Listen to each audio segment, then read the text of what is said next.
by leaving a comment below.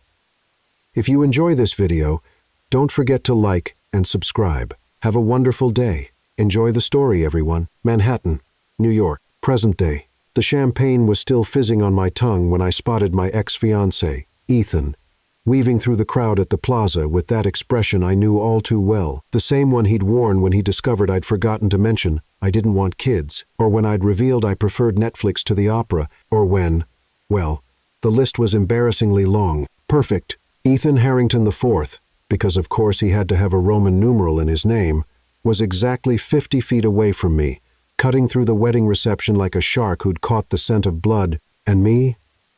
I was pressed against the bar in my best sapphire blue dress, armed with champagne and absolutely zero good judgment. 45 feet. Please tell me you have an escape plan. I whispered to my cousin Ava, who was busy adjusting her own bridal bouquet. What plan?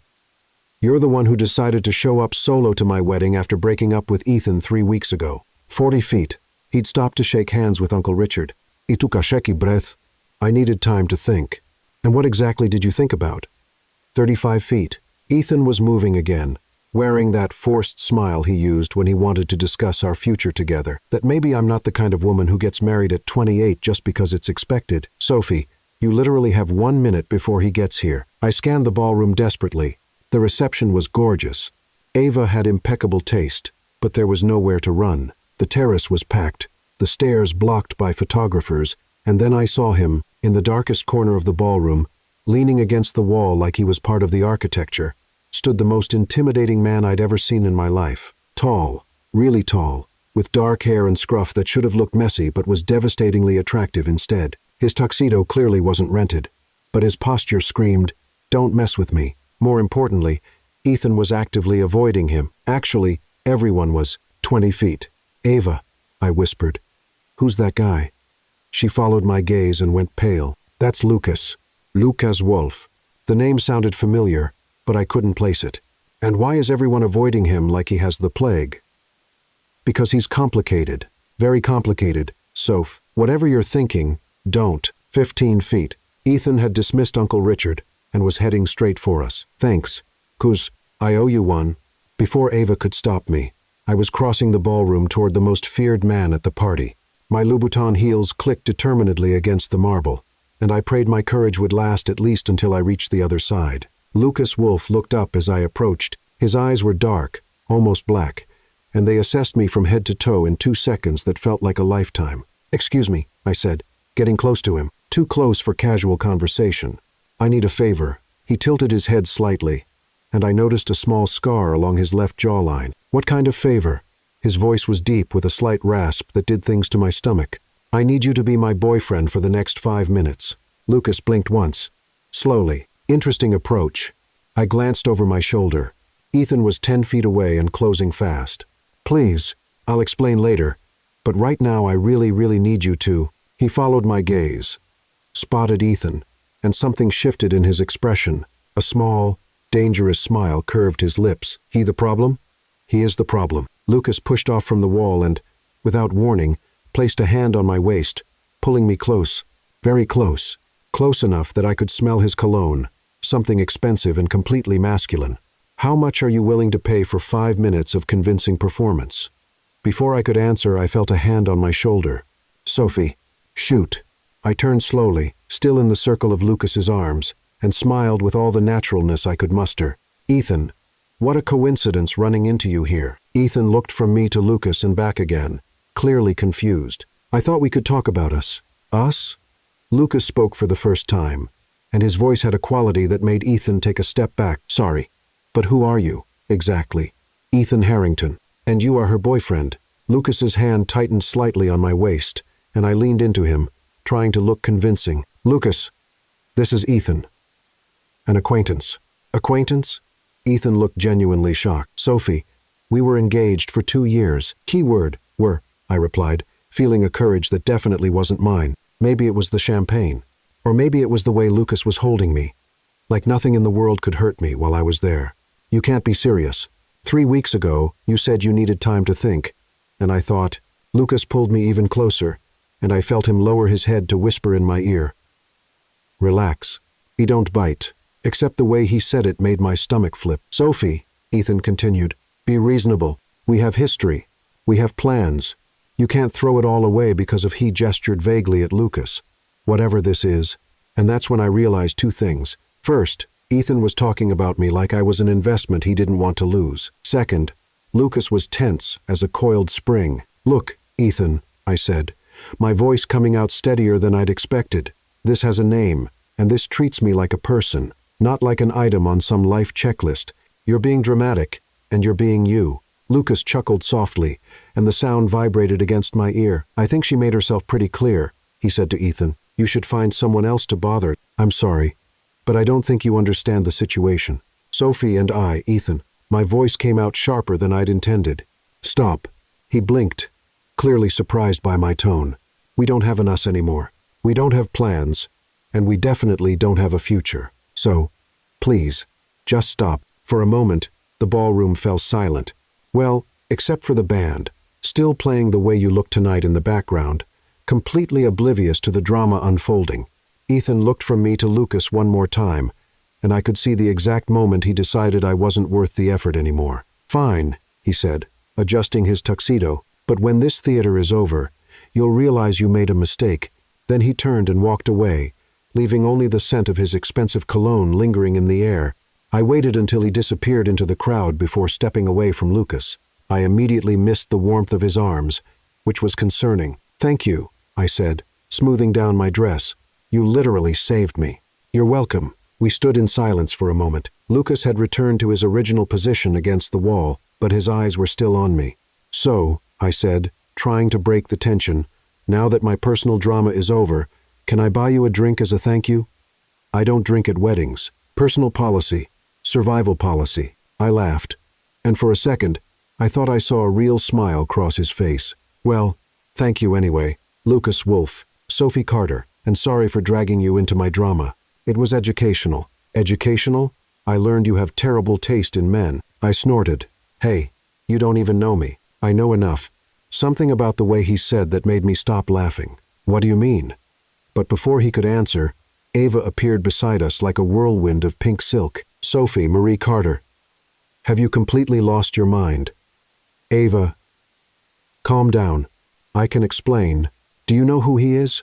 She whispered, grabbing my arm. Do you know what he does? I looked from Ava to Lucas, who was watching our conversation with an amused expression. Not exactly, but he's one of the most famous criminal defense attorneys in New York. He defends people who, she lowered her voice even more, who do terrible things. Ava, you're being dramatic. Dramatic? Sophie, his last client was that businessman who was acquitted of all charges. Lucas interrupted calmly. Due to lack of evidence, Ava turned red. Well, that doesn't mean, that mean what? That I don't do my job properly? Or that you prefer a justice system where people are considered guilty until proven innocent? Well, Ava, I said gently, shouldn't you be taking care of your guests instead of interrogating mine, yours? Sophie, you've known each other for 5 minutes. And they were 5 very productive minutes.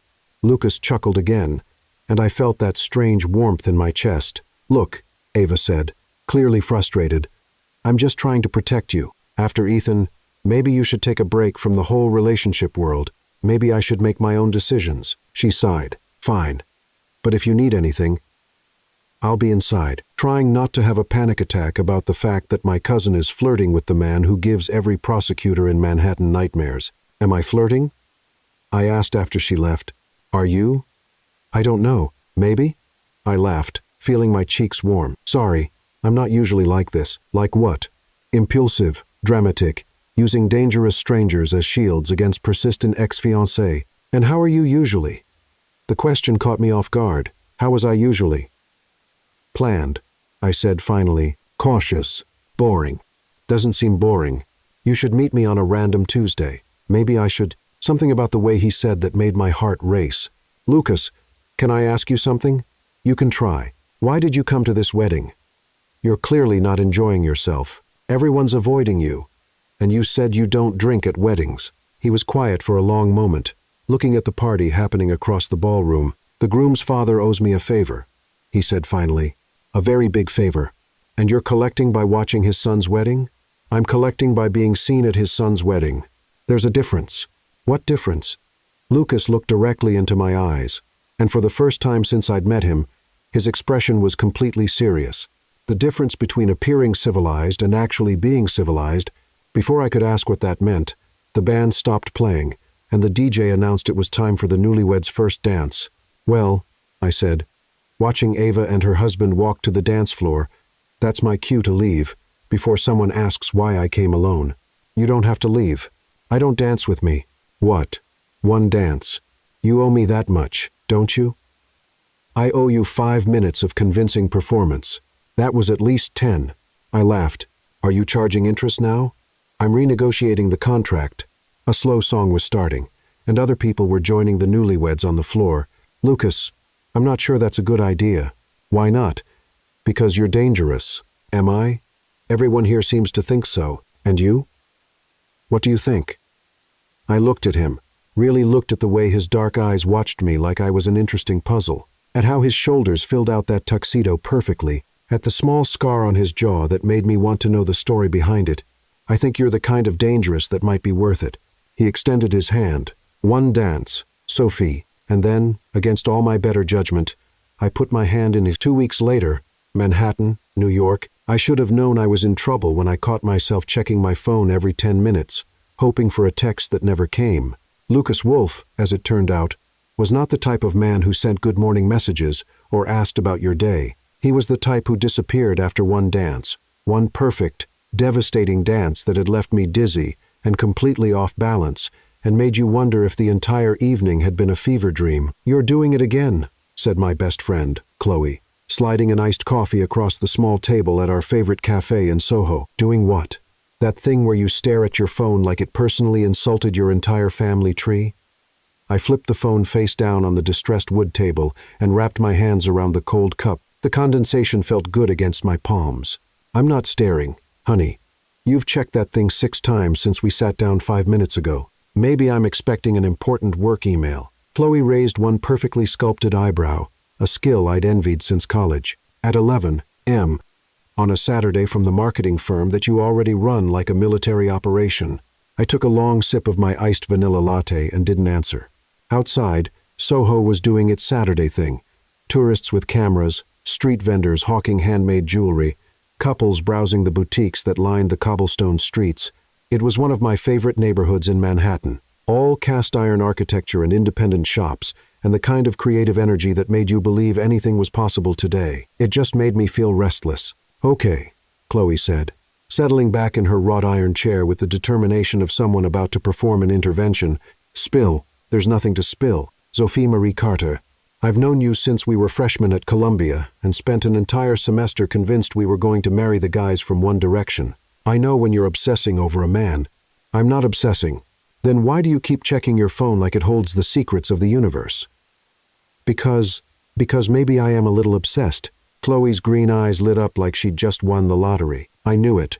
Who is he? Please tell me it's not Ethan trying to weasel his way back into your life. Heaven. No, it's... I paused, realizing I didn't even know how to explain Lucas Wolf to someone who hadn't been there. Remember Ava's wedding? The one where you disappeared for like an hour and came back looking like you'd been struck by lightning. That wedding? I didn't disappear for an hour. Sophie, you were gone so long I started planning your funeral. Ava was ready to send out search parties. I laughed, despite myself. I was on the terrace for an hour. Doing what? Dancing. Chloe leaned forward, her red hair catching the sunlight streaming through the cafe's large windows. Dancing with who? This guy named Lucas Wolf. And what? Sophie, you've been staring at your phone for 2 weeks. Like you're waiting for the president to call. There has to be more than just dancing. I sighed, pushing a strand of my dark blonde hair behind my ear. He's complicated. Complicated how? Like he's married complicated? Or he lives with his mother complicated? Or he collects vintage dolls complicated? Complicated like he's a criminal defense attorney who apparently gives every prosecutor in Manhattan nightmares. And everyone at the wedding was avoiding him like he had some contagious disease. Chloe's eyes widened. Lucas Wolf. Wait, why does that name sound familiar? I don't know, but Ava seemed to think he was some kind of legal legend. Hold on. Chloe pulled out her phone and started typing furiously. Lucas Wolf, criminal defense attorney, New York. Her eyes got progressively wider as she scrolled. "Oh, my sweet summer child." "What?" She turned her phone toward me, and I found myself looking at a photo of Lucas in what appeared to be a newspaper article. He looked just as intimidating in print as he had in person. Maybe more so. "He's not just any criminal defense attorney," Chloe said, her voice dropping to a whisper. Even though we were surrounded by the typical Saturday cafe crowd, he's the criminal defense attorney, the one they call when cases are impossible to win, the one who's never lost a high-profile case, the one who what? The one who charges more per hour than most people make in a month. I stared at the photo. Even in black and white newsprint, Lucas's dark eyes seemed to look right through me. "That doesn't make him a bad person," I said weakly. "No, but it makes him dangerous in ways you're probably not equipped to handle." "What's that supposed to mean?" Chloe put her phone away and leaned across the table. "Soph, you're the sweetest person I know. You volunteer at animal shelters. You cried during Hallmark commercials. You once drove 3 hours to return a wallet you found because it had family photos in it. Your point?" "My point is that guys like Lucas Wolfe eat girls like you for breakfast." Something about the way she said it made my spine straighten. "Girls like me? You know what I mean?" "Actually, I don't." "Enlighten me." Chloe seemed to realize she'd stepped in something I didn't mean. "No, please. Tell me exactly what kind of girl I am." "Sophie, I was just trying to protect." "From what exactly?" "From a man who was nothing but respectful to me. From someone who helped me when I needed help. From a person I had one conversation with 2 weeks ago. From someone who could hurt you, and you think I'm too weak to handle that? I think you're too good to handle that." We stared at each other across the small table. The cafe continued its Saturday bustle around us. Espresso machines hissing, conversations flowing in multiple languages, the clink of cups and saucers. But between Chloe and me, the air had gone still. "I'm sorry," Chloe said finally. "That came out wrong." "Did it, Sophie? You're one of the strongest people I know. You built your own business from nothing. You left Ethan when everyone told you that you were crazy. You make decisions that terrify other people and somehow always land on your feet. But this guy, there are articles about him. Soph, not just in legal journals, in magazines, about cases that made national news, about clients who..." She trailed off. "Who? What?" "Who were accused of things that would keep you awake at night." I took another sip of my latte. "Mostly to have something to do with my hands. Accused, not convicted, because he's that good at his job, or because they were innocent. Sophie, Chloe, I danced with him. I didn't agree to marry him. But you want to see him again?" It wasn't a question, and we both knew it. "Maybe," I admitted. "And he hasn't called?" "No." "Or texted?" "No." "Or sent flowers or shown up at your office or done any of the things that normal guys do when they're interested?" "Apparently not." Chloe reached across the table and covered my hand with hers. "Honey, maybe that's your answer right there." I looked down at our joined hands. Chloe had been my best friend for almost a decade. She'd been there through my disastrous college relationships, my early career struggles, the entire Ethan debacle. She knew me better than almost anyone. So why did I feel like she was completely wrong about this? "What if I told you," I said slowly, "that dancing with him was the first time in months, maybe years, that I felt like myself?" "What do you mean?" "I mean that for 2 years with Ethan, I was becoming someone I didn't recognize. Someone who said the right things and wore the right clothes and smiled at the right people. Someone who was perfect on paper but miserable in real life." Chloe squeezed my hand. "And then I spent 10 minutes with Lucas Wolfe. And suddenly I remembered what it felt like to be spontaneous. To take a risk. To do something just because I wanted to. Not because it was expected, or safe, or appropriate." "Sophie, I know it sounds crazy. I know he's probably not going to call. I know he's complicated and dangerous and completely wrong for me on every level that matters. But I can't stop thinking about the way he looked at me, like he saw something in me that I'd forgotten was there." Chloe was quiet for a long moment, studying my face with the intensity of someone trying to solve a particularly difficult puzzle. "You're really hung up on this guy," she said finally. "Apparently so. And you have no way to contact him. None whatsoever. And you're just going to sit here checking your phone every 10 minutes until he possibly decides to get in touch." I paused, realizing how pathetic that sounded when she said it out loud. "I don't know what else to do." Chloe grinned suddenly, and I knew that expression. It was the same one she'd worn when she'd convinced me to go skydiving for her 25th birthday, or when she'd talked me into adopting my cat, Jasper, from the shelter. Even though my apartment had a no-pets policy. What? I asked suspiciously. I have an idea. Chloe. No. Chloe. Yes. Whatever you're thinking, the answer is absolutely not. You haven't even heard it yet. I don't need to hear it. I can see it on your face, and it's a terrible idea. How do you know it's terrible if you don't know what it is?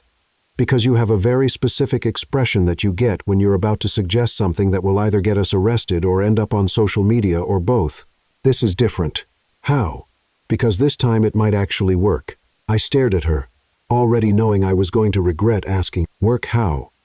Chloe pulled out her phone again, fingers flying across the screen. What's the name of your marketing firm?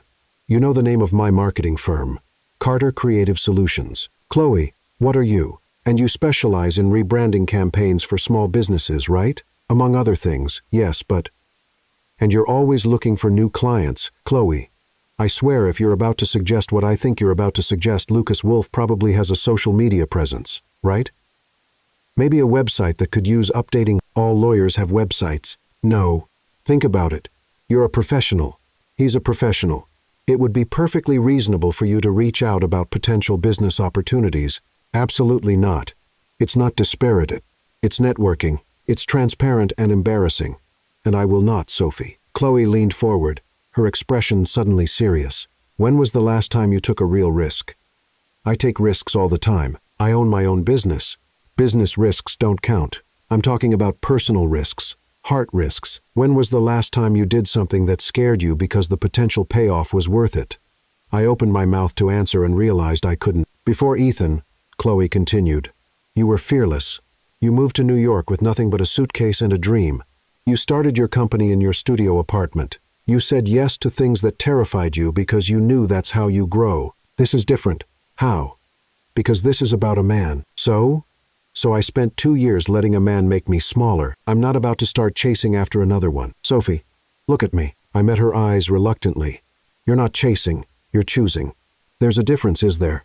Chasing is desperate. Chasing is trying to convince someone to want you. Choosing is deciding that someone is worth the risk and then taking action. I sat back in my chair, feeling suddenly exhausted. What if he thinks I'm crazy? What if he thinks you're brave? What if he says no? What if he says yes? I stared out the window at the people walking by, couples holding hands, friends laughing over shared jokes, strangers hurrying past with purposes I could only imagine, all of them taking small risks every day, making choices that could lead to something wonderful or something terrible, but choosing to try anyway. This is insane, I said finally. The best things usually are. I looked back at Chloe, who was watching me with the kind of patient hope that only best friends could manage. If I do this, and I'm not saying I will, but if I do this, and it backfires spectacularly, you're buying my drinks for a month. Deal. And if he thinks I'm a crazy stalker, you're never allowed to say, I told you so. Ao sudeo. And if this somehow works out, you get to be maid of honor at my wedding. Chloe laughed. Now you're getting ahead of yourself. Am I? I pulled out my phone, my finger hovering over the Google search bar. One search, one website, one carefully crafted professional email that might lead absolutely nowhere or might lead to everything. You know what, I said, typing Lucas Wolf Law Firm into the search bar.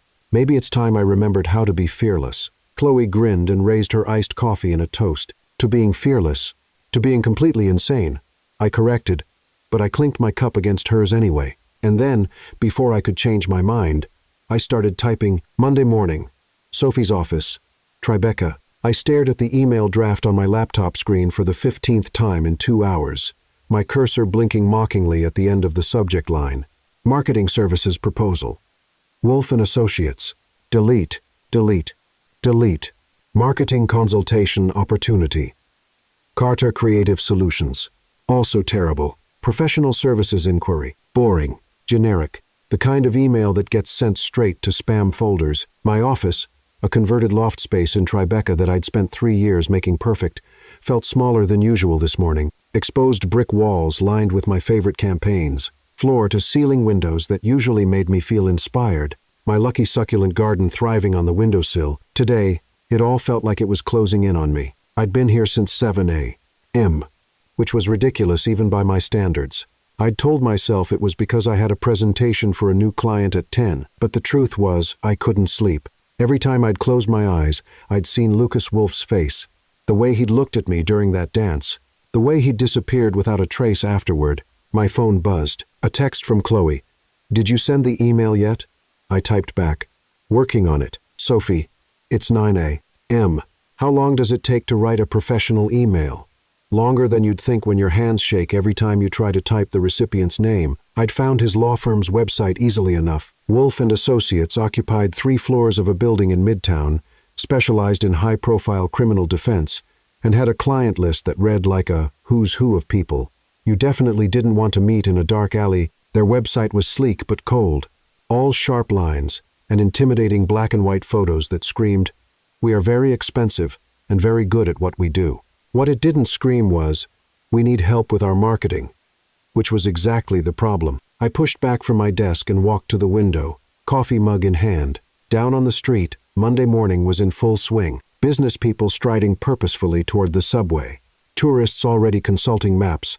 Delivery trucks navigating the narrow streets with impressive skill. Normal people doing normal things, none of them agonizing over whether to send an email to a man they danced with at a wedding. My assistant's voice came through the intercom. "Sophie, your 10 is here." Right. The presentation, the actual work that paid my bills and kept my business running.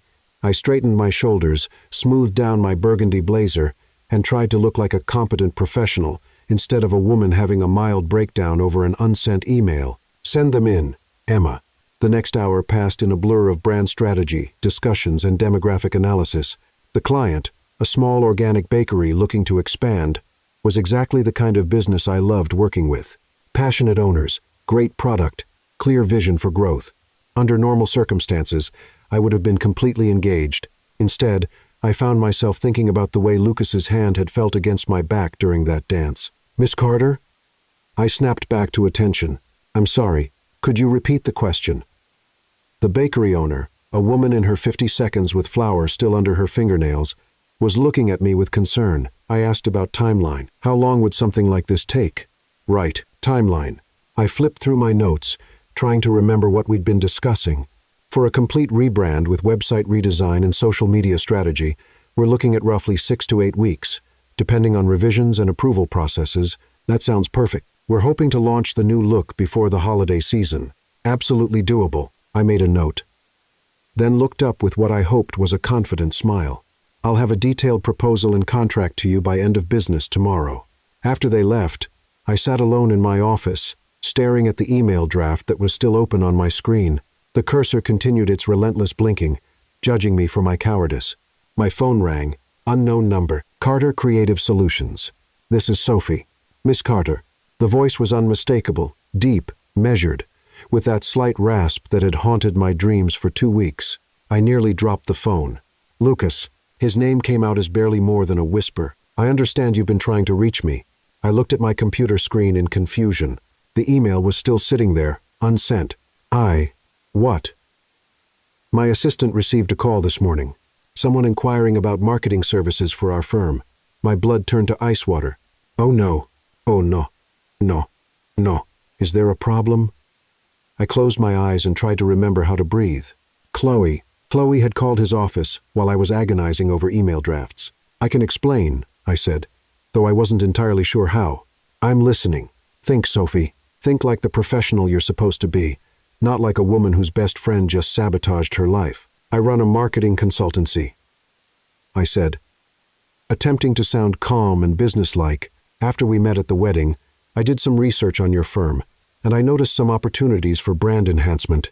I thought it might be worth exploring whether there was a mutual business interest. Silence on the other end of the line, long enough that I started wondering if he'd hung up. "Interesting," he said finally. "Is it? Most people who research my firm come away wanting nothing to do with me. You came away wanting to work with me." "Well, I'm not most people." "No," he said, and something in his voice made my stomach flutter. "You're not." More silence. I gripped the phone tighter. "So," I said, because apparently I'd lost all sense of self-preservation, "are you interested in marketing services?" There was something in the way he asked the question that made me think we weren't just talking about marketing services anymore. In exploring possibilities, I said carefully. Possibilities. Professional possibilities. Of course. Professional. I could hear the smile in his voice. And it made me bold in a way that probably wasn't smart. Would you like to meet? I asked. To discuss the professional possibilities. When are you free for lunch today? The words were out of my mouth before I could stop them. Lunch today was insane. I had 3 client calls this afternoon, a proposal to finish, and exactly 0 preparation for whatever this conversation was about to become. I could be free, he said. Great. I know a place in Midtown. Quiet. Good for business discussions. Business discussions. Exactly. Send me the address. I'll see you at 12:30. The line went dead, and I stared at my phone in disbelief. I had a lunch meeting with Lucas Wolf in 3.5 hours. A professional lunch meeting that I'd somehow managed to arrange without sending a single email or making a single plan. My hands were shaking as I typed a quick text to Chloe. You called his office, didn't you? The response came back immediately. You're welcome. How did it go? I have a lunch meeting with him in 3 hours. What? That's amazing. That's terrifying. Same thing. What are you going to wear? I looked down at my burgundy blazer and black pants. Professional. Safe. Boring. Something that says I'm a competent businesswoman who definitely didn't have her best friend call his office because she was too scared to send an email. Sophie, you've got this. Just be yourself. Myself got us into this mess. Yourself is also about to have lunch with the hottest lawyer in Manhattan. I laughed despite my panic. Chloe, I could lose my professional credibility over this, or you could gain a lot more than that. After hanging up, I spent the next hour researching everything I could about Wolf and Associates, their case history, their client base, their current online presence. If I was going to pretend this was about business, I needed to actually know what I was talking about. What I found was impressive and slightly terrifying. Lucas Wolf wasn't just a criminal defense attorney. He was the criminal defense attorney, the one reporters called when they needed quotes about high-profile cases, the one other lawyers referred their impossible clients to, the one who charged fees that most people couldn't pronounce, let alone afford. His firm's website was professionally designed but utterly soulless, clean, corporate, intimidating, no personality, no warmth, nothing that suggested the people behind it were actual human beings rather than legal robots. From a marketing perspective, it was actually terrible. From a personal perspective, it told me exactly nothing about the man I danced with 2 weeks ago. By 11:30, I'd changed clothes twice, finally settling on a navy blue shirt dress that split the difference between professional and approachable, and practiced my pitch in the mirror until I sounded almost convincing. I arrived at the restaurant 10 minutes early because that's what professional people did. It was a small Italian place in Midtown that I'd chosen specifically because it was quiet, had good lighting for business discussions, and served excellent pasta, in case I needed carbohydrates to get through whatever this was about to become. The hostess seated me at a table for 2 near the window, and I ordered a sparkling water while I waited, and checked my phone and waited some more. At exactly 12:30, the door opened, and Lucas Wolf walked in. If I'd thought he was intimidating in a tuxedo, he was absolutely devastating in a perfectly tailored charcoal gray suit. Every head in the restaurant turned as he walked past, and I couldn't blame them. He moved with the kind of confidence that came from never having to doubt whether you belonged in a room. His eyes found mine across the restaurant, and that smile, the same small, dangerous smile from the wedding, curved his lips. Sophie, he said as he reached the table, and the way he said my name made my professional composure wobble dangerously. Lucas, thank you for meeting me on such short notice. He sat down across from me, and I was struck again by how dark his eyes were, almost black with an intensity that made me feel like he could see straight through whatever facade I was trying to maintain. So, he said after the waiter had taken his drink order scotch neat at 12:30 inches the afternoon, because apparently that was the kind of man he was. Tell me about these marketing opportunities you've identified. Right. Business. I could do business. I opened the portfolio I'd brought and pulled out printouts of his firm's website, alongside examples of more engaging legal marketing campaigns I'd researched that morning. Your current online presence is, I paused, trying to find a diplomatic way to say completely awful. Terrible, he suggested, one eyebrow raised in amusement. I was going to say underutilized, but yes, essentially terrible. He laughed, and the sound was warm and rich, and completely at odds with his intimidating reputation. Don't hold back, Miss Carter. Tell me how you really feel. All right. I leaned forward, warming to my topic. Your website looks like it was designed by someone who actively wanted to scare away potential clients. It's cold, impersonal, and gives absolutely no sense of who you are as people, or why someone should trust you with their legal problems. And that's bad for business. It's terrible for business. Yes, you want to project competence and professionalism, but you also want to project humanity. People hire lawyers when they're scared, confused, desperate. They need to believe that you're not just skilled. They need to believe that you care. And you think our website doesn't convey that? Your website conveys that you're a bunch of robots who happen to be very expensive robots. Lucas was quiet for a moment, studying the materials I'd spread across the table. What would you do differently? He asked finally. Everything. I pulled out my phone and showed him the website for another law firm I'd researched. Look at this. Same level of expertise, same caliber of cases, but see how they've humanized their approach. Client testimonials, attorney bios that actually tell you something about them as people, case studies that focus on outcomes rather than just legal precedents. And you think this would work for us? I think it would transform your business. How? I took a breath, realizing I was about to make the pitch of my professional life to a man I'd been fantasizing about for 2 weeks. Right now, your firm only gets clients who are referred by other lawyers or who are desperate enough to seek you out despite your intimidating online presence. But there's a whole market of people who need high-quality legal representation and would choose you if they felt like you were approachable. We don't want to be approachable. We want to be feared. Why? The question seemed to surprise him. Because fear is respect. No, it's not.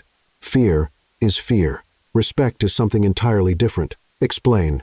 I leaned back in my chair, trying to organize my thoughts. This was the part where I either impressed him with my insights or revealed myself to be completely out of my depth. Fear gets you clients who have no other options, I said finally. Respect gets you clients who choose you because they believe you're the best. Fear makes people hire you despite your reputation. Respect makes people hire you because of it. Lucas was quiet for a long moment, his dark eyes fixed on my face with an intensity that made it hard to breathe. Interesting theory, he said finally. It's not a theory. It's marketing psychology. And you think you could help us achieve this respect? I think I could help you show people who you really are, instead of hiding behind this fortress of intimidation you've built. What makes you think we're hiding? The question hung in the air between us, and I realized we weren't talking about marketing anymore. Maybe we never had been. Everyone hides, I said softly. The question is whether what you're hiding is worth revealing. Our eyes met across the table, and for a moment, the restaurant, the other diners, the clinking of silverware, the hum of conversation all faded away.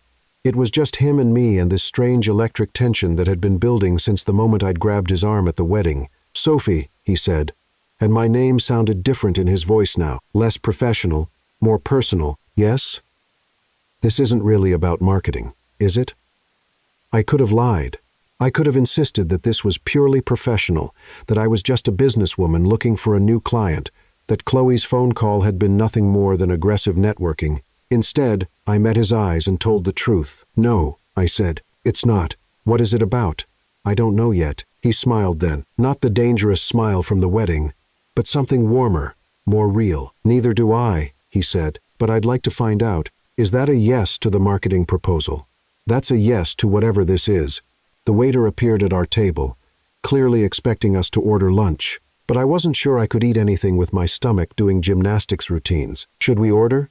Lucas asked. Actually, I said, surprising myself, would you like to get out of here? Where did you have in mind? I don't know. Somewhere, we can figure out what this is without pretending it's about business. Lucas signaled for the check, left money on the table for our drinks, and stood up. Lead the way, Sophie Carter. And for the second time in 2 weeks, I found myself taking a leap of faith with a man who was absolutely, completely wrong for me in every way that mattered. Except for all the ways that he might be exactly right. Monday afternoon, Central Park. So, Lucas said as we walked along the winding path through Central Park, tell me about Sophie Carter when she's not trying to revolutionize legal marketing. I glanced at him sideways. He'd loosened his tie and rolled up his sleeves, transforming from intimidating attorney to something almost approachable. The afternoon sun filtered through the trees, casting shifting patterns of light and shadow across his face, and I found myself momentarily distracted by the way it highlighted the sharp line of his jaw. That's a dangerous question, I said, stepping around a jogger who shot us an annoyed look for walking too slowly in his path. Why dangerous? Because the real Sophie Carter is significantly less impressive than the professional version. I doubt that. We'd been walking for 20 minutes since leaving the restaurant, our conversation flowing with an ease that should have been impossible between two people who barely knew each other. But somehow, with Lucas, nothing felt forced or awkward. It felt natural, like we'd been having conversations like this for years instead of days. Okay, I said, deciding to test that theory. The real Sophie Carter still sleeps with a stuffed elephant named Peanut that she's had since she was 7. She cries during commercials, not just the sad ones, but the really heartwarming ones about dogs finding their way home or grandparents getting surprised by their families. She has strong opinions about pizza toppings and will argue passionately that pineapple belongs nowhere near cheese and tomato sauce. Controversial stance on the pineapple. It's a hill I'm willing to die on. Lucas laughed, and the sound sent a warm flutter through my chest. What else? She talks to her plants. She names them. She has full conversations with them about her day, and apologizes when she forgets to water them. Her neighbors probably think she's losing her mind. What are their names? The plants. I felt my cheeks warm. There's Jasper. He's a fiddle-leaf fig who's very dramatic about lighting conditions. Sage, who's actually sage, and lives on my kitchen windowsill. Max, who's a spider plant, and has strong opinions about his positioning relative to the air conditioning vent. And the twins, Daisy and Lila, who are matching succulents and seem to communicate telepathically about their watering schedule. You realize that admitting you have full conversations with plants named Daisy and Lila is probably not the best way to impress a potential client. Good thing you're not a potential client anymore. What am I then? The question stopped me in my tracks. Literally, we'd reached a small clearing where the path curved around a pond, and I found myself standing there, looking up at him, trying to figure out how to answer something I didn't understand myself. I don't know, I admitted. What do you want to be? Instead of answering, Lucas reached out and tucked a strand of hair behind my ear that had escaped from my careful morning styling. The gesture was so gentle, so unexpectedly tender, that my breath caught. I want to know more about Sophie Carter, he said softly. The version who names plants and cries at commercials and has passionate opinions about pizza.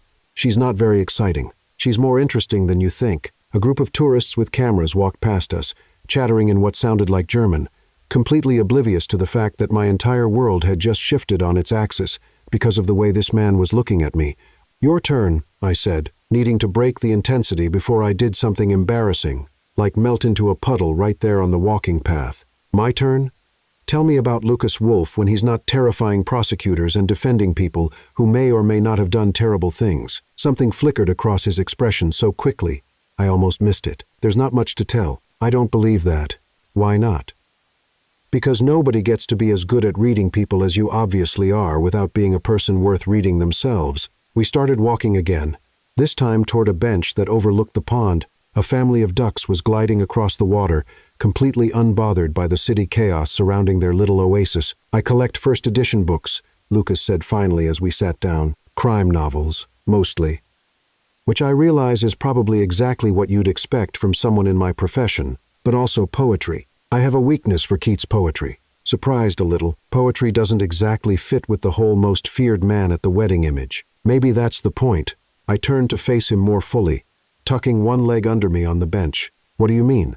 People see what they expect to see. They hear criminal defense attorney, and they assume they know everything about me. It's easier to let them make their assumptions than to correct them. Easier for who?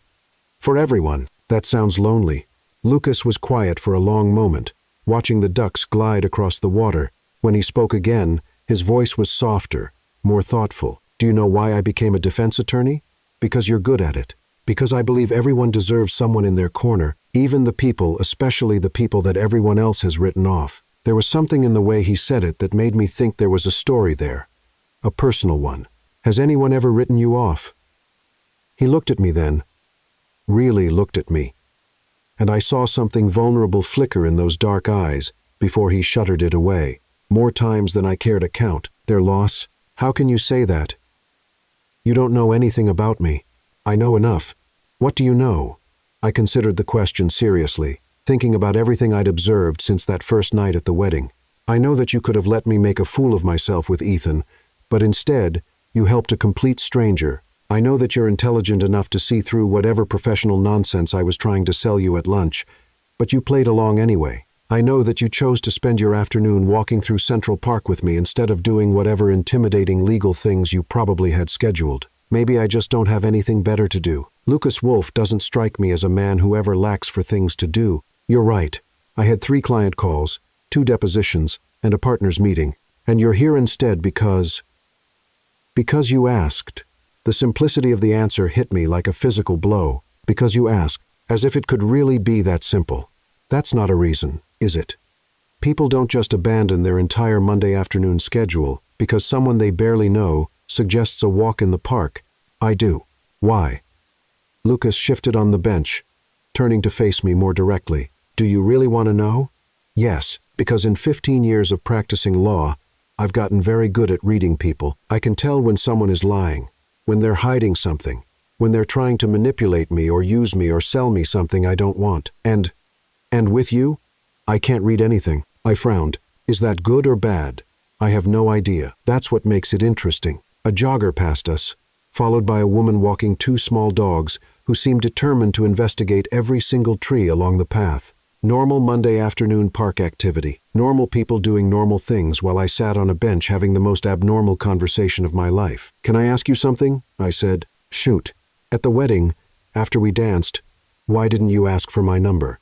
Lucas was quiet for so long, I started to wonder if he was going to answer at all. Because I knew that if I had your number, I'd call you, he said finally. And that would be bad, because I'm not the kind of man you should get involved with. Shouldn't I be the judge of that?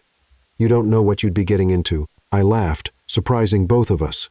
Lucas, I just spent the morning researching your firm. I know exactly what cases you take. I know what kind of clients you represent. I know your reputation. Knowing about my work and understanding what it means are 2 different things. Then explain it to me, Sophie. No, seriously, explain it. Help me understand what it means. Lucas ran a hand through his hair, messing up the perfectly styled look he'd started the day with. It made him look younger, more human. It means that my phone rings at 3:00 the morning when someone's son gets arrested. It means I spend my days with people who've made choices you can't imagine. It means that sometimes the person sitting across from me in my office has actually done the things they're accused of, and I defend them anyway because that's how the system works. Okay. That sounds challenging. It sounds like you carry a lot of weight on your shoulders. It sounds like you do difficult work that most people couldn't handle. But none of that tells me why I shouldn't get involved with you. Because the kind of people I associate with professionally aren't the kind of people you want in your orbit. Do you bring work home with you? What? Do your clients come to your apartment for dinner? Do you socialize with them? Do you invite them to weddings and book clubs and Sunday brunch? Of course not. Then, I failed to see the problem. Lucas stared at me like I was a puzzle he couldn't solve. You're not understanding. I'm understanding perfectly. You're afraid that your job makes you unsuitable for dating, but you're conflating your professional life with your personal life. They're separate things. Are they? Aren't they? Sophie, 3 months ago, I got a death threat from the family of a victim in a case I won. 2 weeks before that, someone threw a brick through my office window with a note, calling me a few choice names. I won't repeat. This isn't a job you clock out of at 5 p.m. The information hit me like cold water. Death threats, bricks through windows. I'd known intellectually that his work could be dangerous, but I hadn't really considered what that meant in practical terms. How do you handle that? I asked quietly. Very carefully. No. I mean, how do you handle living with that kind of stress, that kind of potential danger? Lucas looked surprised by the question. You're not running. Should I be? Most people would. I'm not most people. No, he said, and there was something almost wondering in his voice. You're really not. We sat in comfortable silence for a few minutes, watching the ducks navigate around a small group of children who were throwing breadcrumbs into the water despite the signs asking them not to feed the wildlife. Can I tell you something? I said eventually. Anything. I spent 2 years with Ethan being the person he wanted me to be, agreeing with his opinions, laughing at his jokes, wearing the clothes he liked, going to the events he thought were important. I became smaller and smaller until I almost disappeared completely. Why? Because it seemed easier than fighting. Because I thought that's what love was supposed to look like. Compromise and accommodation, and eventually finding a way to fit yourself into someone else's life. And now? Now I think maybe love isn't about becoming smaller. Maybe it's about finding someone who makes you feel bigger. Lucas turned to look at me, his expression serious. Sophie, I'm not saying that's what this is, I said quickly, feeling heat rise in my cheeks. I'm not making some grand declaration after knowing you for 2 weeks and spending one afternoon walking through Central Park. I'm just saying maybe the question isn't whether you're suitable for me. Maybe the question is whether we're good for each other. And how do we figure that out? The same way people have been figuring it out for centuries. We spend time together.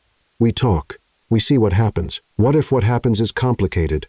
What if it's not? What if I can't give you what you need? What if you can?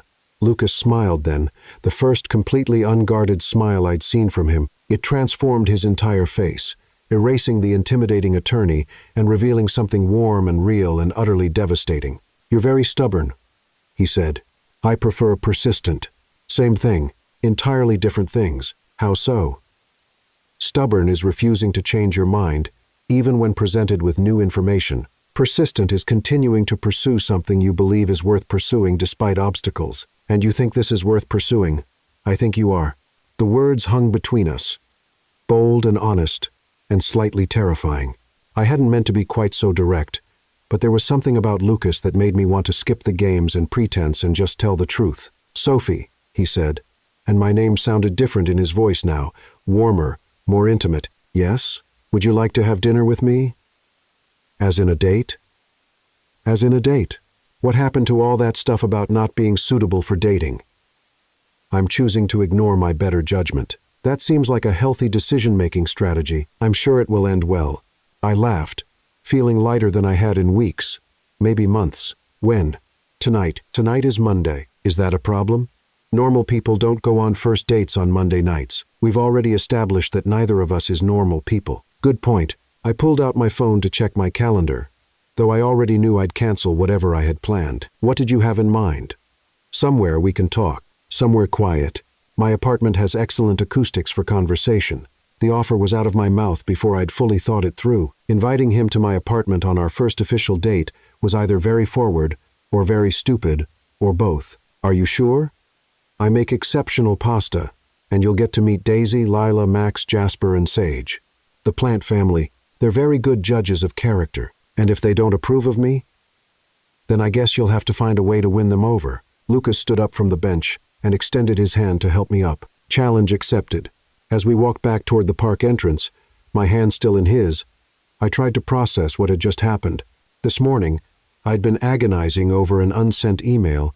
This afternoon, I was walking through Central Park with a man who collected poetry and handled death threats with equal composure. Tonight, he was coming to my apartment for dinner. If someone had told me 2 weeks ago that I'd be here, I'd have suggested they seek professional help. Sophie, Lucas said as we reached the street. Yeah? Thank you. For what? For not running when I told you about the death threats. Thank you for telling me. Most people don't want to know the complicated parts. I stopped walking and turned to face him completely. Around us, Manhattan hummed with its usual Monday afternoon energy. Taxis honking. People rushing past with phones pressed to their ears. The constant background noise of a city that never quite settled down. Lucas, I said, I don't want the simplified version of you. I don't want the version that's been edited for mass consumption. If we're going to do this, whatever this is, then I want the real version, complicated parts and all. Something shifted in his expression. Something that looked almost like relief. That might be more than you bargained for. Let me be the judge of that. Okay, he said simply. Okay. Sophie Carter, you get the real version. He leaned down and kissed my cheek. Just a soft brush of lips that lasted maybe 2 seconds but somehow rewrote every expectation I had about how this day was going to end. I'll see you at 7, he said, already stepping toward the curb to hail a taxi. You don't know where I live. Text me the address. A cab pulled up immediately because, of course, it did for him, and he paused with his hand on the door handle. Sophie. Yeah. Thank your friend Chloe for making that phone call. Then he was gone, leaving me standing on the sidewalk with my heart racing and the sudden realization that I had exactly 4 hours to prepare dinner for a man who collected first edition Keats and faced down death threats like they were minor inconveniences. This was either going to be the best decision I'd ever made or a complete disaster, possibly both. I pulled out my phone to text Chloe. Emergency grocery shopping required. He's coming for dinner. Her response was immediate. Details now. But as I walked toward the nearest subway entrance, I found myself smiling. For the first time in a very long time, I was about to find out what happened when I stopped playing it safe and started playing for keeps. Monday evening. Sophie's apartment. Upper West Side. At 6:47 p.m. I was standing in my kitchen, wearing my third outfit of the evening, stirring a pot of homemade marinara sauce that I'd somehow managed not to burn. Despite having changed clothes twice in the middle of cooking, my apartment smelled like garlic, basil, and the vanilla candles I'd lit in a moment of panic when I realized that somewhere we can talk might also mean somewhere we might do things other than talk. Not that I was thinking about things other than talk. Okay. I was definitely thinking about things other than talk. My phone buzzed on the counter. Chloe. For the 7th time in 2 hours. Status report. I typed back. Sauce is perfect. Outfit is questionable. Panic level is moderate to severe. What's wrong with the outfit? I looked down at myself. I'd started with a casual sundress, too casual, then switched to jeans and a nice blouse, too casual. Now I was wearing a soft gray sweater and dark jeans that Chloe always said made my legs look amazing. But I couldn't decide if legs looking amazing was the vibe I was going for on a first date with a man who'd been perfectly clear about being complicated. It either says I'm trying too hard or I'm not trying hard enough, and I can't figure out which. Sophie, breathe. You look gorgeous in everything. Plus, he's already interested enough to cancel actual work to spend the afternoon with you. The outfit is not going to make or break this. She was right, of course, but rationality had left the building somewhere around the time I'd realized I was about to have dinner alone in my apartment with Lucas Wolf. "Me buzzerong, he's here," I texted Chloe, then immediately put my phone face down on the counter because I knew she was going to respond with something encouraging but embarrassing, and I didn't have the emotional bandwidth to deal with whatever emoji-filled pep talk she was crafting. I pressed the intercom button with slightly shaking hands. "Yes? It's Lucas." Even through the crackly building intercom, his voice did things to my nervous system that probably violated several laws of physics. "Come up, 4th floor, apartment 4B. I buzzed him in and immediately went into full panic mode. Was the apartment clean enough? Did I have wine? Should I have gotten wine? Was it weird that I'd lit candles? Should I blow out the candles? Were the candles too much? Not enough? I was in the middle of an internal debate about whether having 3 candles lit suggested romantic dinner or potential fire hazard when there was a knock at my door. Through the peephole, I could see Lucas standing in my hallway, still in his suit from earlier, but with his tie gone and his shirt open at the collar. He was holding a bottle of wine in one hand and what looked like a small paper bag in the other. I took a deep breath, checked my reflection one more time in the mirror by the door, and opened it. "Hi," I said, suddenly feeling shy in a way that was completely ridiculous considering we'd spent the entire afternoon together. "Hi." His eyes did a quick sweep of my apartment behind me, taking in what I could only imagine was a space that looked nothing like what he'd expected. "These are for you." He handed me the paper bag, which turned out to contain a small potted orchid with delicate white blooms. "For the plant family," he said, looking almost embarrassed. "The florist said orchids are good for people who talk to their plants because they're responsive to attention." I stared down at the orchid, then back up at him, feeling something warm and dangerous unfurl in my chest. "You bought a plant for my plant family. Is that weird? It's perfect." I stepped back to let him into the apartment. "She's beautiful. What should we name her?" Well, you picked her out. You should have input on the name." Lucas followed me into the living room, looking around with undisguised curiosity. My apartment was small but bright, with exposed brick walls, hardwood floors that creaked in all the right places, and windows that faced west, so the whole space glowed golden during sunset. I decorated it with things I actually loved rather than things that looked impressive. Vintage books, framed photos of friends and family, artwork from local artists whose stuff I'd fallen in love with at street fairs.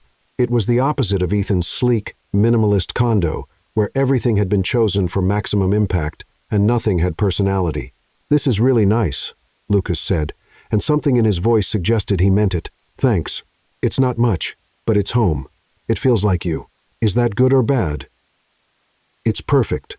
I led him to the kitchen, which was really just one corner of the main living space, separated by a breakfast bar that I decorated with trailing pothos plants and a small herb garden.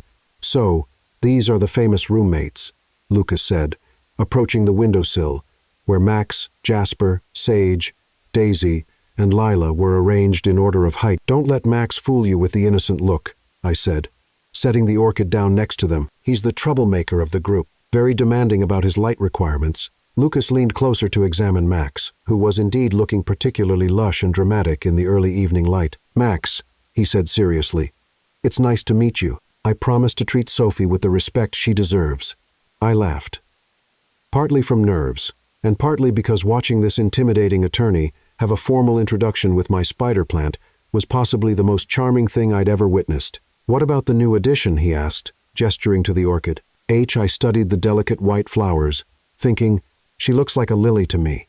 Lily it is. Lily, meet the family. Family, meet Lily. Lily, this is Lucas, who has excellent taste in plants and questionable judgment in dinner companions. Hey, what? You're the one who said yes to homemade pasta from someone you've known for 2 weeks. I'm the one who got lucky enough to be invited for homemade pasta by someone I've known for 2 weeks. The way he said it, warm and sincere, made my cheeks heat up in a way that had nothing to do with the steam rising from the pasta pot. "Wine?" I asked, partly to have something to do with my hands and partly because I thought a glass of something might calm my nerves. "Please." He handed me the bottle he'd brought, a Chianti that probably cost more than I typically spent on groceries in a week, and I busied myself with opening it while he continued his examination of my living space. "You read a lot," he observed, running his finger along the spines of the books that lined my built-in shelves. "Occupational hazard of being an English major. Plus, I like stories. What kind of stories?" I handed him a glass of wine and considered the question. "All kinds, really. Fiction, biographies, the occasional self-help book, when I'm feeling particularly ambitious about personal growth. What about you?" "Besides the first edition crime novels and poetry, history. Mostly military history. Political biographies. I like understanding how people make decisions under pressure. That makes sense. Given your job, does it bother you, my job?" The question was casual, but I could hear the weight behind it. How many people had made him feel like he needed to apologize for the work he did? Should it? Some people think it does. I leaned against the kitchen counter, wine glass in hand, and really looked at him. He'd relaxed since this afternoon. His shoulders weren't quite so rigid. His expression wasn't quite so guarded, but I could still see the careful way he was watching me, like he was waiting for me to decide he wasn't worth the complication. "Lucas," I said, "can I ask you something? Anything? Why did you become a criminal defense attorney? You mentioned earlier that you believe everyone deserves someone in their corner, but there had to be more to it than that. It's not exactly a career path most people stumble into accidentally." He was quiet for a long moment, swirling the wine in his glass. When he looked up, there was something vulnerable in his expression that made my chest tighten. "When I was 16, my older brother Nathan got arrested for armed robbery. I set down my wine glass, giving him my full attention. He was 18, just graduated high school, had a full scholarship to study engineering at NYU, but he got mixed up with some guys from the neighborhood who convinced him that one job would solve all our family's financial problems. What happened? He got caught, and because he was 18, and because he was black, and because we couldn't afford a good lawyer, he got 15 years. Oh, Lucas, the public defender assigned to his case spent maybe 20 minutes total preparing for trial. 20 minutes to defend my brother's entire future. Nathan tried to tell them he was just the lookout, that he never even touched the gun, but nobody listened, or nobody cared enough to make it matter. I could hear the pain in his voice, carefully controlled but still raw after all these years. He got out after 12 years. Good behavior. But by then Lucas shrugged, a gesture that tried to be casual and failed completely. 12 years in the system changes a person. The brother I grew up with, the one who helped me with my math homework and taught me to throw a curveball, he didn't come home. I'm so sorry. The worst part was knowing that if we'd had money, if we'd been able to hire someone who actually gave a damn about the case, things might have been different. Maybe Nathan would have gotten a lighter sentence. Maybe he would have gotten probation. Maybe he would have finished college and become the engineer he'd always wanted to be. So, you decided to become the lawyer you wished your brother had. I decided that nobody else should have to watch their family get destroyed because they couldn't afford justice. The timer on my stove went off, indicating that the pasta was ready, but I ignored it for the moment. This felt more important than dinner. "That's not why most people go into criminal defense," I said softly. "Most people go into criminal defense because it pays well and because high-profile cases get you on television. I went into it because I was angry, and because I wanted to make sure that when some kid's life was on the line, they'd have someone in that courtroom who would fight like their life depended on it. Because it does. Because it does. I turned to deal with the pasta, partly because it needed attention and partly because I needed a moment to process what he'd just shared with me. It explained so much: the intensity, the reputation, the way other lawyers seemed to both respect and fear him. He wasn't just doing a job, he was carrying out a mission. "How is Nathan now?" I asked as I drained the pasta. "Better. It took a few years after he got out. But he's better. He's married now, has 2 kids, works construction, owns his own company. Do you see him much?" "Every Sunday, family dinner at my mom's place in Brooklyn." The image of Lucas Wolfe sitting around a family dinner table, probably being fussed over by his mother and teaching his nephews how to throw curveballs. He was so at odds with his intimidating professional persona that it made me smile. "What?" he asked, noticing my expression. "I'm just trying to picture you at Sunday family dinner." "What's hard to picture about that?" "Nothing. It's just nice. It makes you seem more human." "As opposed to what?" "As opposed to the legal legend who gives prosecutors nightmares." Lucas laughed. "My mom would probably appreciate that description. She's always telling people her son is a big-shot lawyer, conveniently leaving out the part where most of those big shots think I'm a necessary evil at best." I plated the pasta penne with the marinara I'd been simmering, fresh basil from Sage's neighbors on the windowsill, and Parmesan that I'd splurged on from the good Italian market in Little Italy. "Well," I said, handing him a plate, "for what it's worth, I think what you do is important, and I think your brother is lucky to have someone who loves him enough to dedicate his entire career to making sure other people don't go through what your family did." Lucas took the plate, but didn't immediately start eating. Instead, he looked at me with an expression I couldn't quite read. "What?" I asked. "Most people, when I tell them that story, they get uncomfortable. They start talking about how the system isn't perfect, but it's the best we have, or how I shouldn't let one bad experience color my entire perspective. Those people are idiots, are they? Lucas, you turned personal tragedy into a career spent protecting other people. That's not letting one bad experience color your perspective. That's taking your pain and using it to prevent other people from experiencing the same pain. That's—" I paused, looking for the right words. "That's heroic." "I'm not a hero, Sophie." "Why not?" "Heroes don't charge $600 an hour. Heroes have to eat, too." We moved to my small dining table, really just a table for 2 squeezed into the space between the kitchen and the living room, and for a few minutes we ate in comfortable silence. The pasta was actually pretty good, if I did say so myself, and the wine Lucas had brought was definitely better than anything I kept in my apartment. "This is delicious," he said after a few bites. "Don't sound so surprised." "I'm not surprised. I'm impressed." "What's the difference?" "Surprised would mean I had no expectations. Impressed means you exceeded expectations I didn't realize I had." I twirled pasta around my fork. "Considering that, what expectations did you have?"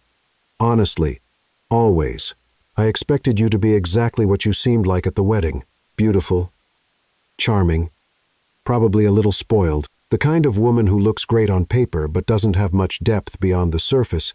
"Wow, thanks. I was wrong." "About which part?"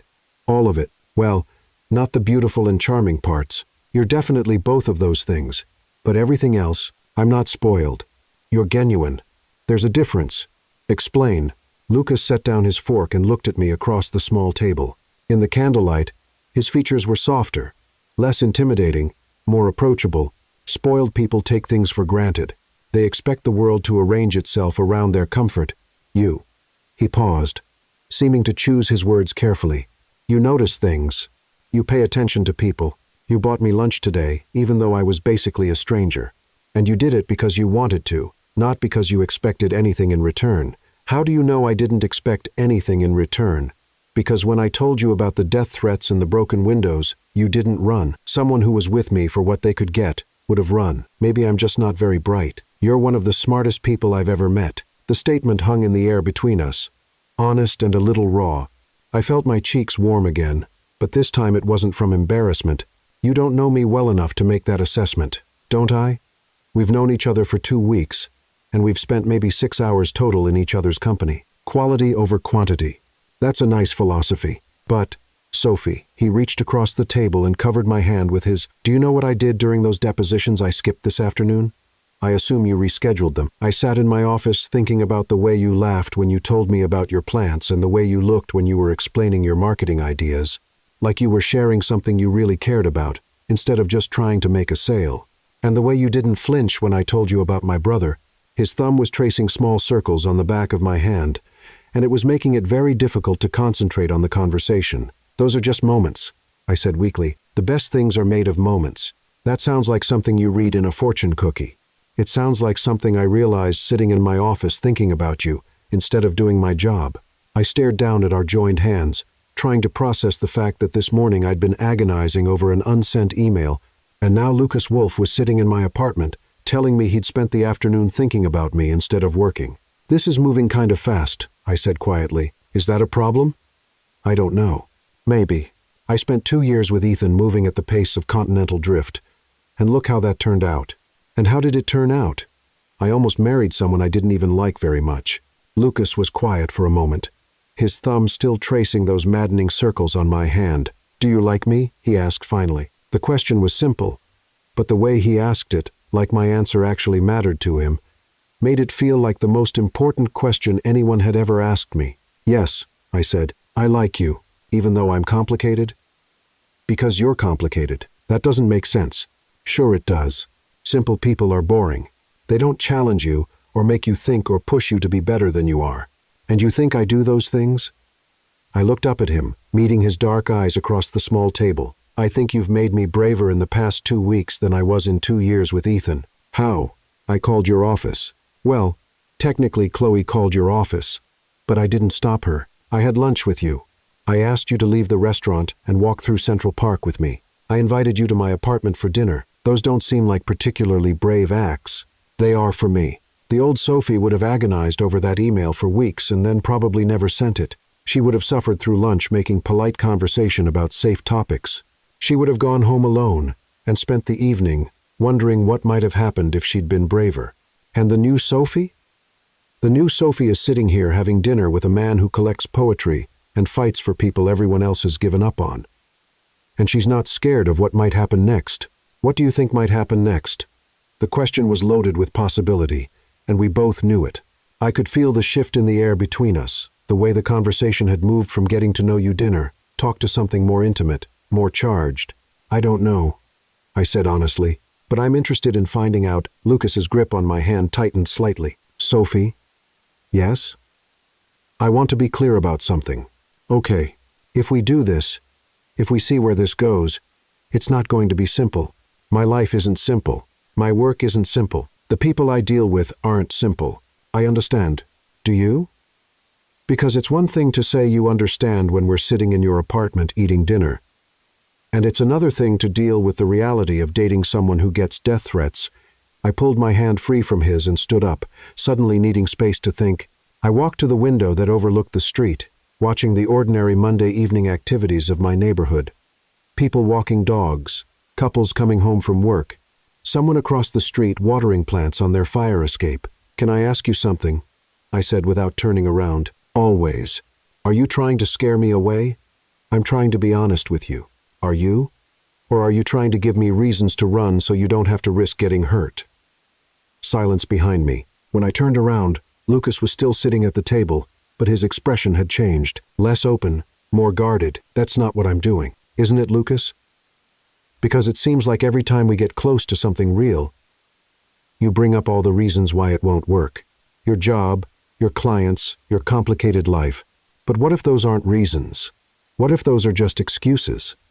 Excuses for what? For not having to admit that you might actually want this as much as I do. The words hung in the air between us, honest and a little dangerous. I hadn't meant to be quite so direct, but something about Lucas made me want to skip past all the games and pretense and just tell the truth. You think I don't want this? I think you're scared of what I'm scared of, I said, walking back to the table but staying standing.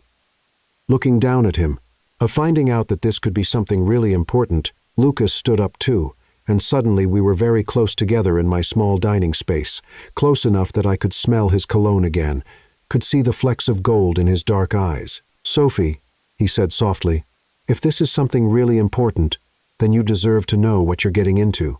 Then tell me, not the scary stuff you think will make me run away, but the real stuff, the stuff that matters. What do you want to know? Everything. Start with something small. He smiled at that, the tension in his shoulders easing slightly. Something small. I hate coffee. can't stand the stuff, but I drink it anyway, because everyone expects lawyers to run on caffeine, and I don't want to be the guy ordering hot chocolate in important meetings. I laughed. Hot chocolate with marshmallows, if possible. That's actually adorable. Don't tell anyone. It would ruin my reputation. Your secret is safe with me. What else? I'm terrified of horror movies. Not just scared. Terrified. I made the mistake of watching The Shining when I was 12, and I still can't stay in hotels with long hallways. Good to know. No Stephen King movie marathons. Definitely not. What else? Lucas was quiet for a moment, considering. I've never brought anyone home to meet my family, he said finally. Never? Never. My mom asks about my love life every Sunday dinner, and I change the subject every Sunday dinner. Why? Because bringing someone home makes it real, and making it real means risking having it end badly, and you don't like taking risks. In court, I take risks all the time. With my heart? That's different. I reached up and touched his face, running my thumb along the small scar on his jawline that I'd noticed at the wedding. How did you get this? Bar fight. In law school, you got in a bar fight? Someone was harassing a waitress. She was maybe 19, clearly scared, and this guy was drunk and grabby and wouldn't take no for an answer. So, you intervened. So, I got a broken bottle across the face and learned that being right doesn't always mean you win the fight. But you'd do it again. It wasn't a question. In a heartbeat, I traced the scar again, thinking about everything he'd told me. The brother who'd been failed by the system, the career built on protecting people who needed protecting, the willingness to get hurt standing up for someone he didn't even know. Lucas, I said, I'm not scared of your complicated life. You should be. Maybe. But I'm not. Why not? Because complicated doesn't mean bad. Complicated just means worth figuring out. He caught my hand, the one that had been tracing his scar, and pressed it flat against his chest. I could feel his heart beating, steady and strong. Sophie, he said, I need you to understand something. What? If we do this, I'm all in. I don't do casual. I don't do temporare. I don't do halfway. Good. Good? I spent 2 years doing halfway with Ethan. I'm done with halfway. Something shifted in Lucas's expression, then something that looked like relief, mixed with anticipation, mixed with something else I couldn't quite identify. So what happens now? He asked. Now we stop talking about all the reasons why this might not work and start finding out whether it does work. And how do we do that?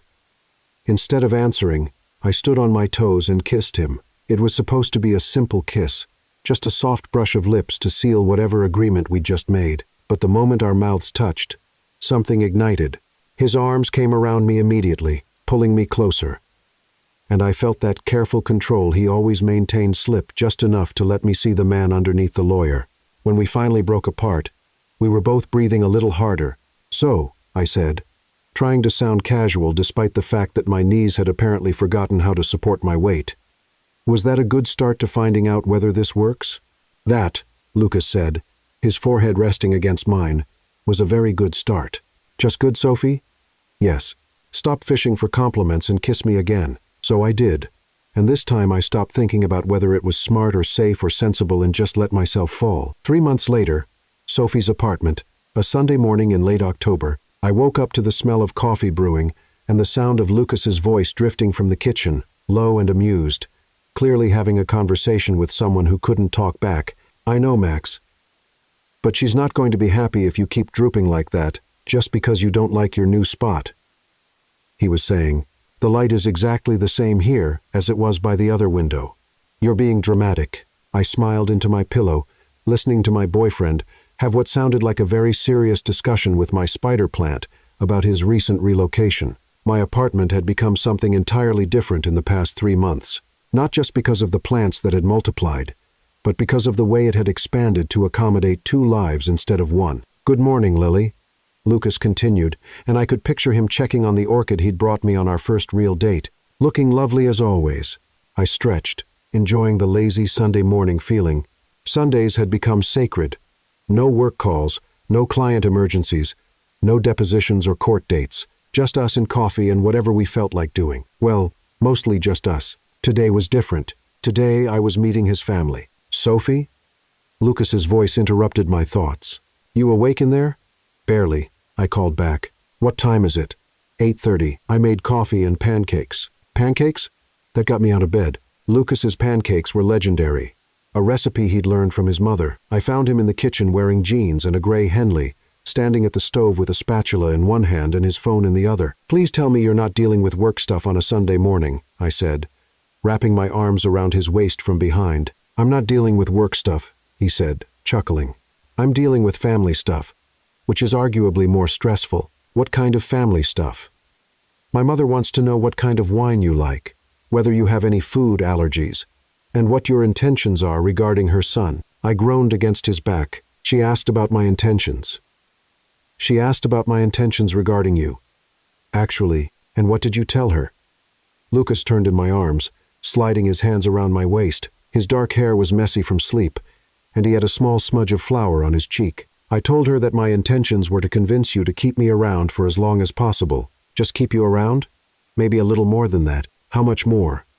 Instead of answering, he leaned down and kissed me, soft and sweet and tasting like coffee and vanilla. "Good morning," he murmured against my lips. "Very good morning. Nervous about today?" "Terrified," I admitted. "What if they don't like me?" "They're going to love you." "How can you be so sure?" "Because I love you." The words hung in the air between us. Simple and honest and completely unexpected. We stared at each other for a moment, and I realized he looked just as surprised as I felt. "You love me?" I whispered. "Yeah," he said, his voice soft and wondering. "I really do." "Good," I said, standing on my toes to kiss him again. "Because I love you too." When we finally broke apart, both of us were smiling. "So," I said, "good intentions all around." Then, the best intentions. The trip to Brooklyn gave me plenty of time to work myself into a state of nervous excitement, but it also gave me time to watch Lucas transform as we got closer to his childhood neighborhood. His posture relaxed, his expression softened. "That's where Nathan and I used to buy candy with our allowance money," he said, pointing to a small bodega, "and that's the park where I learned to play basketball." We turned onto a tree-lined street of brownstones, each one well-loved, rather than just buildings.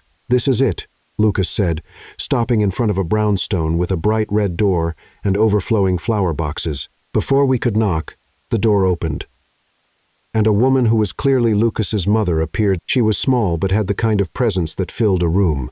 Dark hair streaked with silver, warm brown eyes, and a smile that was both welcoming and assessing. "Mijo," she said, pulling Lucas into a rib-crushing hug. "You're late." 5 minutes, Mama." 5 minutes is late." She turned to me. "And you must be Sophie." "Yes, ma'am." "It's so nice to meet you, Mrs. Wolfe." "Isabel, and come here." Before I knew what was happening, I was being pulled into the same crushing hug. She smelled like cinnamon and vanilla. "Welcome to our home," she said. "Lucas has told us so much about you." Lucas's father appeared, tall and broad-shouldered, with kind eyes behind wire-rimmed glasses. "Sophie, this is my father, Antonio." "It's lovely to meet you, sir." "Antonio, please, and welcome." The brownstone felt lived in and loved, with family photos covering every surface and everything arranged for comfort rather than show.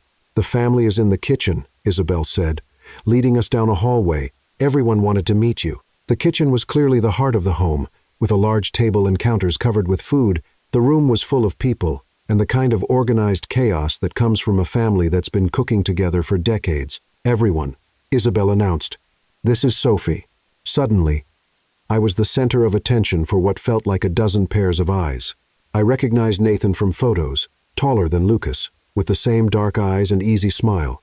The woman next to him was Maria, and the two kids peeking around her legs were Gabriel and Isabella. Sophie, Isabella, the 5-year-old, broke free and ran directly to me. "Do you really talk to plants?" "Isabella, we don't run at guests," Maria said, looking embarrassed. "It's okay," I said, crouching down to Isabella's level. "And yes, I do talk to plants. They're very good listeners." "Do they talk back?" "Not in words, but they have their own ways of communicating."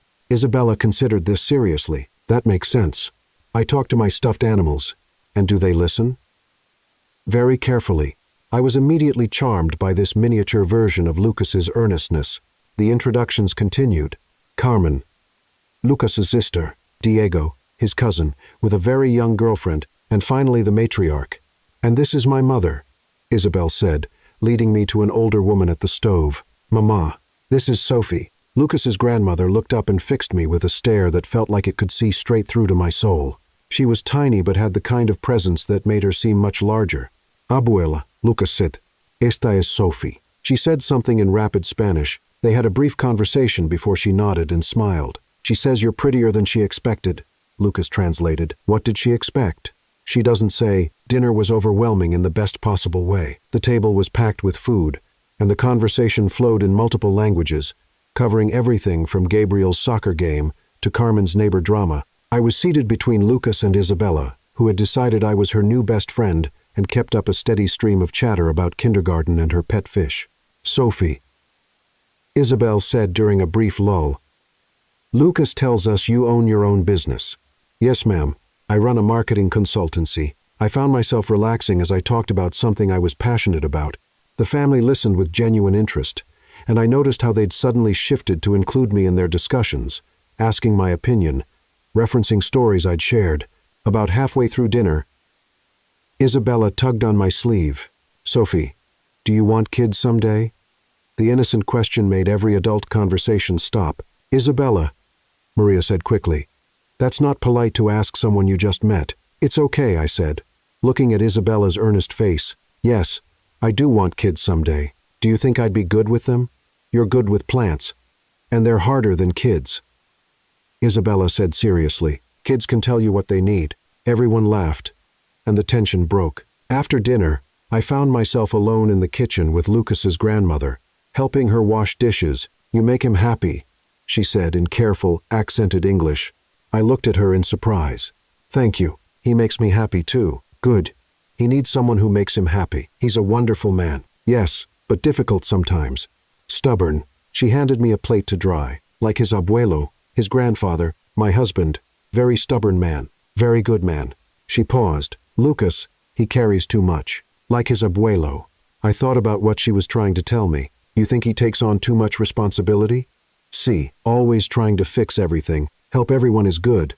But she tapped her chest. Heart gets tired. Yes, I can see that. You help with that. Make the heart less tired. I try. She nodded approvingly. You stay. You make him better. Before I could respond, Lucas appeared. Abuela, are you interrogating Sophie? His grandmother said something in Spanish that made him laugh. What did she say? I asked. She said I should marry you before you figure out you're too good for me. My cheeks heated up. Lucas, don't worry. I told her, we're taking things one day at a time. And what did she say to that? She said, one day at a time is for people who don't know what they want. We looked at each other, and I felt that familiar flutter of possibility mixed with certainty. Do you know what you want? I asked quietly. Yeah, he said, stepping closer. I do. What? You? This. All of it. The evening continued with charades, a competitive family affair that had everyone laughing and shouting out increasingly ridiculous guesses. By the time we called it quits, my cheeks hurt from laughing, and I felt like I'd been part of this family for years. We should head home, Lucas said eventually. The round of goodbyes took forever, with everyone insisting on hugs and Isabel packing enough leftovers to feed us for a week. You come back next Sunday, she said firmly. I'd love to. If you'll have me, we'll have you, Antonio said warmly. You're family now. The simple statement hit me hard. Family. Thank you, I said, hoping my voice didn't betray how emotional I felt. All of you. This was wonderful. On the subway ride home, I leaned against Lucas's shoulder. So, he said, what's the verdict? Your family is amazing. Even when Isabella interrogated you about your reproductive plans? Especially then, I shifted to look at him properly. Lucas, your grandmother told me something interesting. Oh, no. What? She said you carry too much, like your grandfather did. Lucas was quiet, his arm tightening around me. She's not wrong, he said finally. Do you want to talk about it? Sometimes I feel like I'm carrying the weight of every client who doesn't get justice, every case I lose, and I know that's not realistic. But you can't help feeling responsible. Yeah. What would help you accept that you can't save everyone? He was quiet for a long time. You, he said finally. Me? Having someone who reminds me that I'm more than just my work, someone who makes me want to come home instead of staying at the office until I collapse. I can do that. You already do that. Back at my apartment, we climbed the stairs in comfortable silence. Sophie, Lucas said, as we reached my door. Thank you for today, for loving my crazy family. I stopped and turned to face him. Lucas, I need to tell you something. What? I'm not just falling in love with you anymore. I've already fallen completely. His face went still. Sophie, he said finally. Yes? I bought a ring last week. The words hit me like a physical blow. You what? I bought a ring. It's sitting in my sock drawer because I was trying to figure out the right time to ask you. And I was worried 3 months wasn't long enough. You want to marry me? I want to marry you. Buy a house with you. Have babies with you. I want to bring you to Sunday dinners for the rest of my life.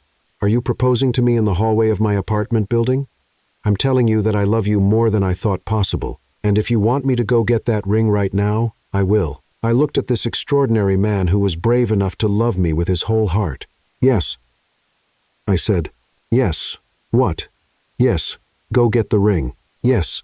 I want to marry you. Yes to all of it. Lucas's face broke into the biggest smile I'd ever seen from him. Are you sure? I've never been more sure of anything. He kissed me then, with the kind of intensity that made my knees weak. When we broke apart, he rested his forehead against mine. I love you, Sophie Carter. I love you too, Lucas Wolfe. Ready to go get that ring? Ready? As we climbed the rest of the stairs, I thought about the journey that had brought us here. From that desperate moment at Ava's wedding, when I'd grabbed him as a shield against my past, to this moment when he was my future, my choice, my home. 4 months ago, I'd walked up to a stranger and asked him to be my fake boyfriend for 5 minutes. Now, he was about to become my real fiancé for the rest of my life. Lucas, I said as he opened the door. Yeah? When you propose in about 10 minutes, can you do it properly, down on one knee and everything? You want the full traditional proposal? I want everything. We have time. We have all the time in the world, he said. And as we walked into our future together, I realized that for the first time in my life, I knew exactly where